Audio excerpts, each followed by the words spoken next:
Well, India 258 for 4 at stumps on the opening day of the first Test match against New Zealand in Kanpur. Of course, India skipper Ajinkya Rahane had won the toss and decided to bat first. Very gleefully, in fact, you'd want to bat first in subcontinental conditions as far as Test cricket is concerned, wouldn't you?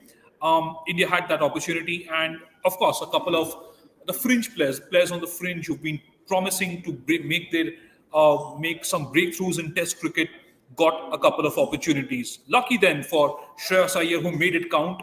Shubman Gill, he would have opened alongside KL Rahul anyway, but KL Rahul's injury opened up a spot for either of those two. Either of Mayank Agarwal or Shreyas Iyer would have sat out if KL Rahul was fit, but well, Mayank Agarwal would be disappointed. He was cleaned up pretty early by Kylie Jamieson, who was the pick of the bowlers for New Zealand with a 3-wicket haul. Tim Southee did well, as he always does, in the subcontinent in Test cricket.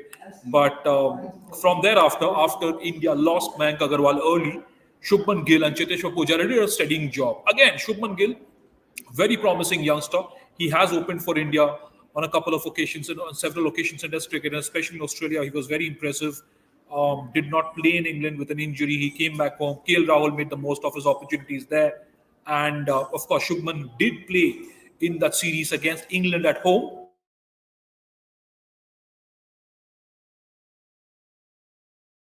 But the same problem persisted.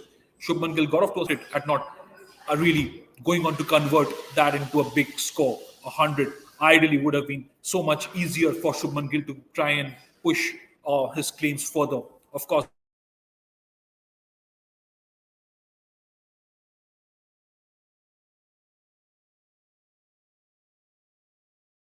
the same count was, of course, Shreyas Iyer on debut. Fine performance, fine innings that. An unbeaten 75 and an unbeaten 113-run partnership with Ravindra Jadeja for the 5th wicket. Another half century for Ravindra Jadeja, batting at number 6 ahead of Riddhiman Saha. Of course, there's no Rishabh Pant in this Test series as India also with a Rohit Sharma, KL Rahul, of course, Virat Kohli for the first. Virat Kohli, of course, missing out the first Test match. So these guys really came in and scored those heavy runs, especially at a time when India were in a spot of bother at 145 for 4 when Ajinkya Rahane was dismissed. Again, Pujara, Rahane, coming to Pujara, he did get 26, but again, there was the same problem with his innings. He just failed to move on with it. He just failed to get on with it. His strike rate.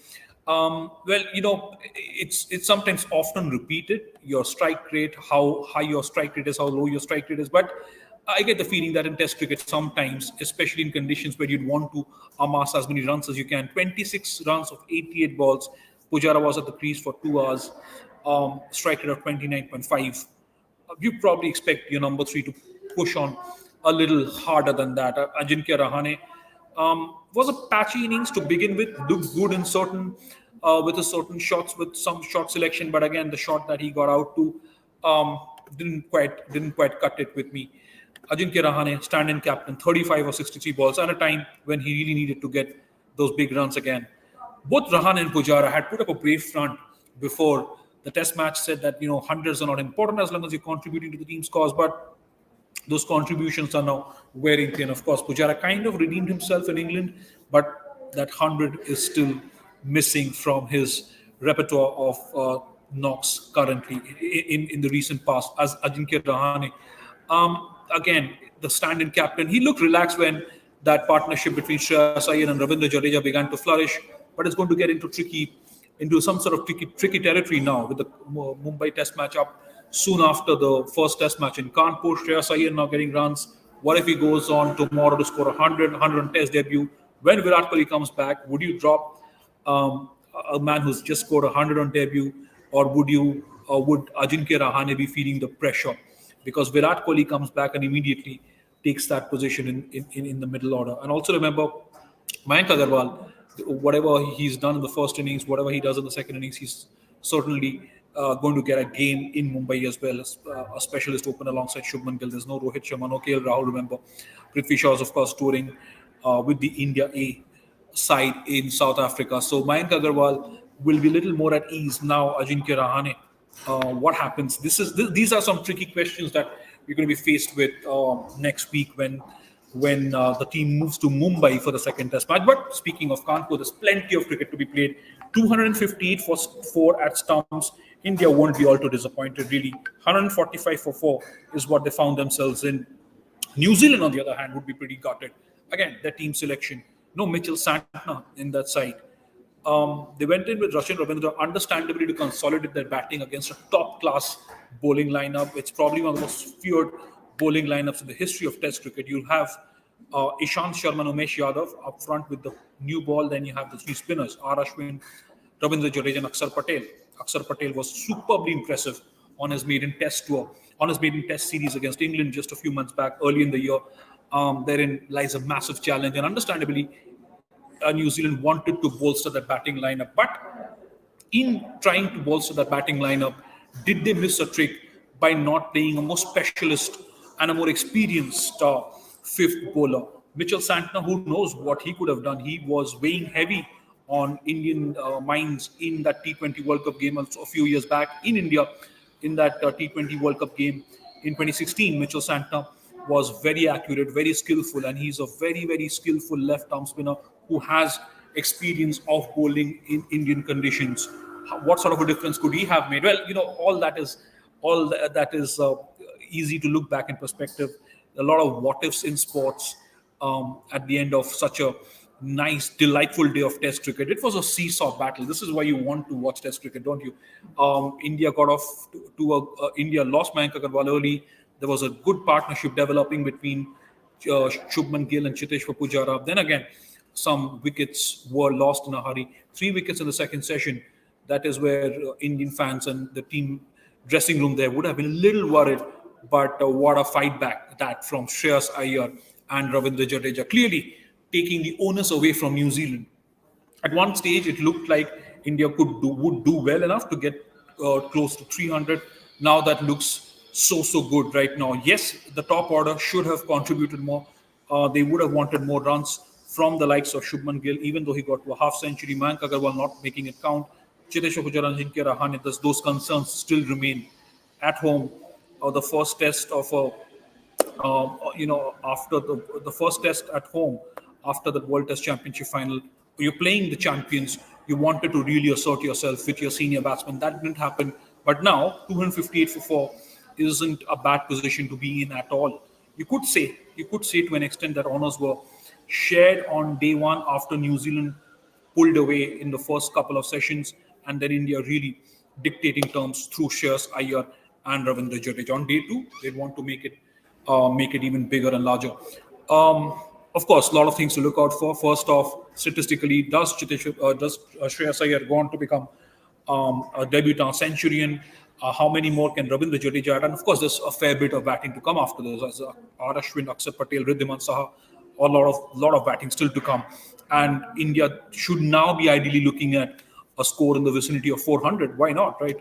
Shreyas Iyer looking good. Who knows how many he can pile up from now? Ravindra Jadeja has looked solid. R. Ashwin, he scored 100 in India earlier against England at home. And then, of course, Riddhiman Saha making a comeback into the Test team after the Adelaide disaster. He'd want to try and score some runs. He's playing for pride as well. Remember, there's a younger Kona Bharat in the team with Rishabh Pant being rested. Rishabh Pant has been the go-to wicketkeeper batsman for India across formats again. And he did spectacularly well in Sydney, in Brisbane. Rishabh Pant is such a serious talent, and Riddhiman Saha has got that opportunity now. How many can he get? His runs will be crucial. His experience will be crucial, and his wicket-keeping skills, of course, you'll get to see that against three spinners, and that is probably also one of the other reasons Saha's experience especially against Ashwin and Jadeja, why the team management decided to go with Saha as the more experienced campaigner alongside Kona Bharat. But of course, Kona Bharat will get his chances in the future. I must admit, I was a little taken aback with no Mohammad Siraj in the playing 11. I was expecting Ashwin, Jadeja, Akshar, Umesh, and Siraj. And Siraj is spectacular. Of course, Umesh Yadav has been a super workhorse in Indian conditions. Go back to the 2016-2017 the home season of Test cricket, and Umesh Yadav was so very impressive. At the same time, I was expecting him to start in the playing 11, unless, of course, that injury in that first T20, on where he had to uh, bandage his left fingers, unless that has unless that is serious enough for him to not play this Test cricket, to play this Test match in Kanpur. I don't see why Siraj wouldn't have played ahead of Ishant Sharma in this particular fixture in Kanpur. Will we get to see him in Mumbai? Well, that's a debate for another day. That's all that I have. India 258 for 4 at stumps on day one of the opening test against New Zealand in Kanpur. How much more can they push for? Can they close in on 400? Can Shreyas Iyer get to a maiden to 100 on test debut? Can Ravindra Jadeja push his case and get some more runs? He's just been so impressive as a batsman as well, especially in test cricket at home. And there's, of course, a fair bit of batting to come with Riddhiman Saha, R. Ashwin, and Axar Patel. Imagine Axar Patel coming into bat at number 9. And all of you know, he's no mug with the bat. He's a superbly good batsman. So that's a very, very interesting coming up right tomorrow. Thank you so much for joining our day 2 sports today, and spread the word and tell them about what we're doing for sports on this platform. Thank you. Have a very good evening. See you tomorrow.